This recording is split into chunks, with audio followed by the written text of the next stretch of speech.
Okay. This is the water. Just plumbing, I guess.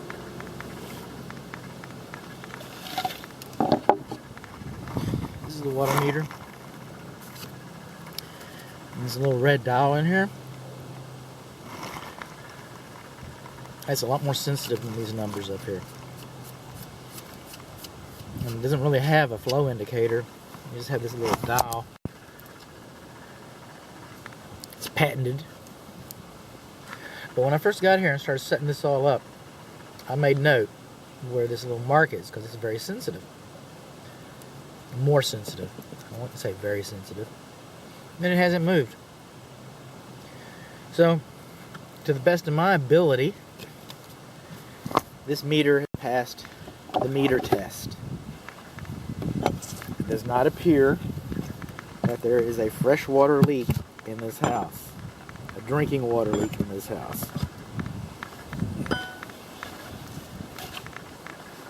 This over here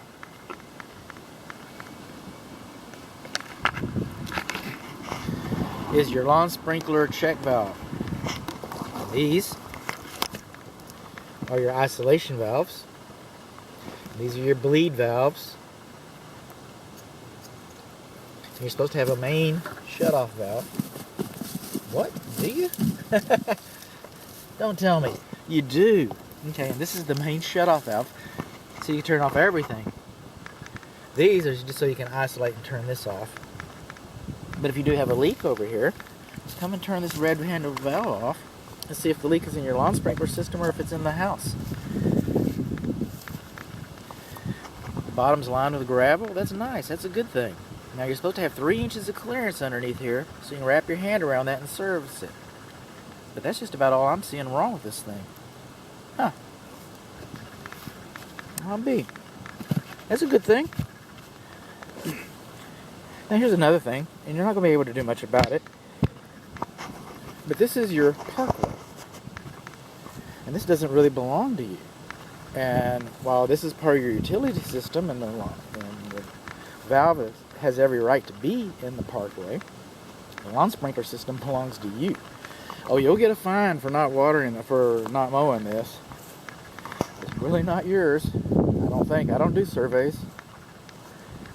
But this check valve belongs to you. It's supposed to be on the other side of the parkway sidewalk. It just is. Now come on over here closer to the mailbox. We have another irrigation box. And I opened it up. Well, that's easy. Why not?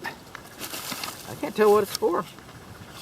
It's really kind of large for a zone valve, station valve, if you will. Kind of large for that. I don't know what it's for. It's just kind of an interesting abnormality. As we come along here, there's obviously been some movement in the neighborhood. And we have a new sidewalk and a new driveway. It's kind of nice. Now when that was installed, and I know I'm jumping around a little bit, but I'm here.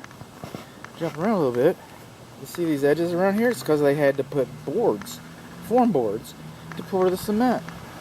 And then later they took the cement out, the boards out, after the cement dried. And now we have trip hazards. And if it's over 3 inches, it's going to be a trip hazard. So if you bring Granny in, and you park right here, you might want to, hold her by the elbow and help her into your abode. Let's get back on topic. Right here, this cap, you can hardly see it, this black cap inside this mulch. And this one right here, these are your main sewer cleanouts. Main sewer cleanouts, we want those. One goes this way and one goes that way, so you don't have any blank spots here. If you have a clog in the house, you go in here and you run the snake, or the plumber does. The auger runs that way and cleans it out. Your leak is farther in the yard. You come in this one, it swerves this way and runs out there and cleans that one out. So you got a double clean out. Double clean outs are good. This, I'm assuming, is supposed to be, that's how you get in trouble. That this is the main water shutoff valve. If it is, it should be excavated. I don't know why they put a cap here. It's the only thing I imagine goes here. It should be excavated so you can see the valve lined with gravel, but we can't see it. So I got an irrigation box here where you think a main water shutoff valve would be, but I cannot see the main water shutoff valve. It's not accessible. That's the way it's going to get written on the report. They're going to be like, oh, probably, man. Oh, I heard that they're there. It's going to be like that. Coming along here, lawn sprinkler head should not be closer to the structure than 12 inches. This is the closest water valve to the meter, a threaded bib valve. This is where we're looking for our water pressure. We're looking for between 40 and 80. Some people say you can't get too much, but you can. But we'll talk about that in a minute. Because really what we're getting is about 65. About 65 PSI. That's good. Between 40 and 80, remember? Between 40 and 80. So that's not a problem. That's a good thing. That's a good thing. This is the second bib valve. This is for the backyard.